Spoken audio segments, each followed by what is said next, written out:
புளி போகிறான் பயங்கரமாக இல்லை அடிக்குது பாருங்க. கொட்டை இல்லாத புளி யாருக்கு வேண்டும்னா சொல்லுங்க, நம்ம கையில் இலவசமாக கிடைக்கும். பாருங்க, நம்ம தோட்டம் தான். அடிக்குது பாருங்க எப்படி இருக்குது பாருங்க.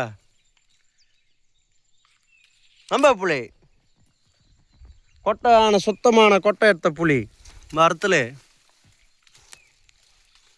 பாருங்க. இந்த ராஜாங்க வாழ்ந்து எடுத்த காட்டும் ஜூம் பண்ணி பாருங்க. அடிக்குது மழை அங்கே பார். இதான்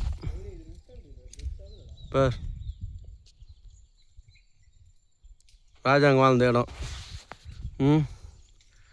இந்த சஞ்ச சோளம் கட்டின மாதிரி இங்கே கூட கட்டிக்கிறாங்க. என்ன பால் அஞ்சு போச்சு, செவருக்கு மட்டும்தான் நின்றுக்குது. அது கூட போட்டிருக்கேன் பாருங்கள், கொஞ்சம் லேட்டாக பாருங்கள்.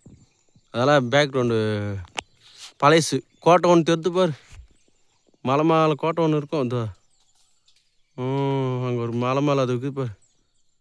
அந்த மலை சென்ற மேலே கோட்டை ஒன்று இருக்கும்.